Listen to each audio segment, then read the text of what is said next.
Today, we're zoning in on a really specific, very charged moment up on Capitol Hill. Yeah, a moment that, well, it almost instantly became the symbol, didn't it? Capturing the tricky political line that Republican leaders have to walk these days. Exactly. We've got a stack of sources, including some key reporting from MSNBC, and we're going to unpack the intense scrutiny around former President Trump's public statements. And our mission today, it's pretty focused. We want to look closely at that confrontation between House Speaker Mike Johnson and Representative Madeleine Dean. Right. And specifically Speaker Johnson's response, which, it made headlines because it wasn't quite the defense some expected when he was asked about Trump's mental fitness. So by the end of this, you, the listener, should have a much clearer picture of maybe the political calculation or perhaps just, well, political survival instincts behind that exchange.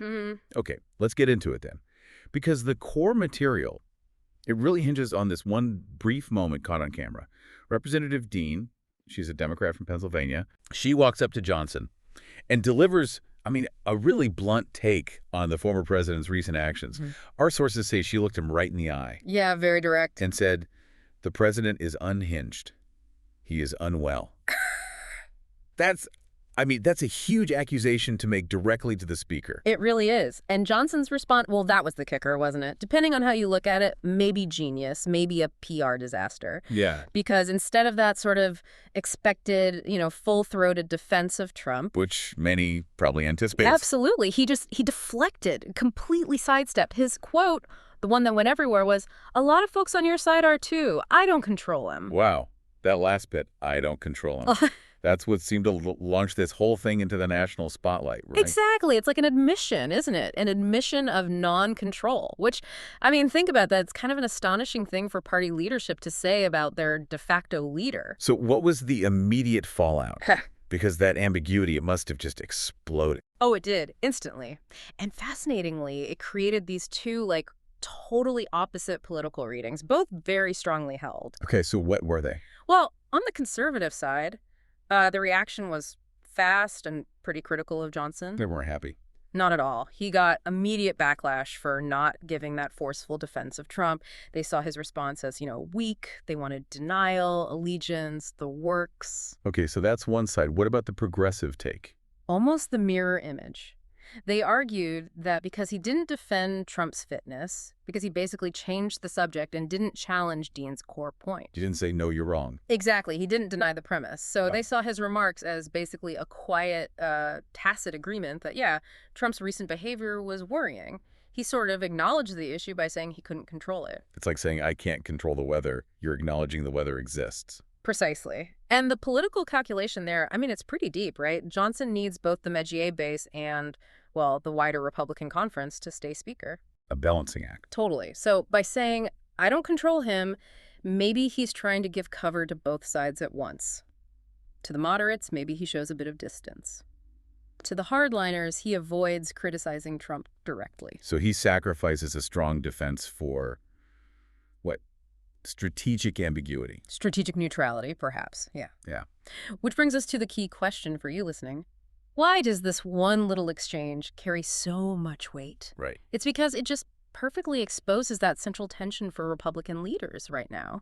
How do you balance party loyalty with managing the public image of behavior that critics are calling, volatile or worse? Yeah, this clip really forces us to think about how leaders handle things when they have to seem loyal to someone whose actions they maybe can't or won't defend head on. And we can't really get Johnson's deflection without understanding the context, what prompted Dean in the first place. Good point. She wasn't just making general comment out of the blue. No, not at all. She was reacting very specifically to a couple of recent incidents that had already made headlines. These were the things fueling her comments. Okay, so let's break those down. The first one, the main catalyst, seems to be that speech Trump gave recently to top U.S. generals. Yes. What was it about that address that led Dean to use words like rambling, reckless, and even so dangerous? Yeah, this is where the specifics matter. Our sources point out that this was, a pretty high-stakes setting, talking to top military brass about national security. Right. Important audience. Very.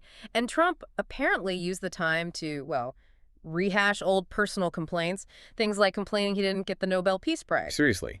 In that setting. That's what's reported, and also repeating claims about immigration and the Space Force that have been, widely disputed and fact-checked. Wow, okay. talking to generals, you'd expect maybe a focus on global strategy, threats. Exactly. So, for military leaders, hearing a former commander-in-chief maybe focus more on past political grievances, like the Nobel thing, instead of current strategic issues, well, you can see how that might create a perception of instability. Or maybe just a lack of serious focus on the job at hand. Yeah, that makes sense. And that's precisely why Dean linked it to national credibility. She warned Johnson this wasn't just talk, it had real consequences. Said allies were already looking elsewhere. And adversaries. Adversaries are laughing, that was her quote.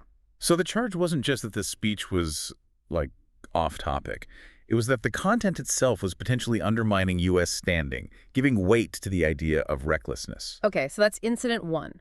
The speech perceived as reckless, but you said there were two things. Right. The confrontation also happened right after some backlash over a specific social media post by the former president. Ah, okay. What was that? It was on Truth Social. Yeah. Trump posted an AI-generated video. AI generated it. Yeah. Yeah? And it showed the House Minority Leader, Hakeem Jeffries, wearing a sombrero. Ooh. Yeah. Okay. I can see how that would cause problems. Definitely. And Dean specifically called that video out during the confrontation. She labeled it racist. So you have these two things back to back. Yeah. A major speech seen as strategically worrying, and then this social media post seen as racially insensitive. Exactly. A double whammy right before she confronted Johnson. Now, did Johnson address the video specifically? Because you mentioned his response to the broader unhinged comment was deflection. Well, this is interesting. While he mostly dodged the mental fitness question overall, he did apparently offer his own take on the AI video later on. Oh. What did he say? He said he saw the video as just a joke. As a joke. Okay. Yeah, which is, a vital distinction here because it highlights that immediate political split. Is something like this reckless and offensive, or is it just humor? And the answer totally depends on your political viewpoint, doesn't it? Are you looking at the intent or the impact? Precisely. It perfectly encapsulates the divide. So, this whole exchange, Dean's comments, Johnson's non-defense, it obviously didn't just fade away. It must have drawn a response from the Trump camp. Oh, absolutely. The Trump White House, the communications team, they had to push back. How did they handle it? What was the official line? They went with a pretty classic political counterpunch. Spokesperson Anna Kelly gave the response. Okay. And she basically dismissed Dean's critique as, politically motivated, not genuine concern. Her statement called Dean's comments a bizarre, unhinged rant on camera from a Democrat. Unhinged rant? Okay, turning the language back on her. Standard stuff, maybe? Pretty standard dismissal, yeah. But Kelly didn't just stop there. She then tried to undermine Dean's credibility by shifting focus onto Dean's own record. Ah, the attack the messenger strategy. How? So this is where it gets strategically interesting, especially given the timing. Kelly tied it directly to the ongoing, very sensitive government shutdown debate. Oh, okay. How does she connect those? She specifically criticized Dean because Dean had, quote, just voted to shut down the government and force military service members to go without pay. Wow. Okay, that's a sharp pivot. Connecting a critique of Trump's behavior in front of generals to Dean's vote on a government funding bill. Why do that?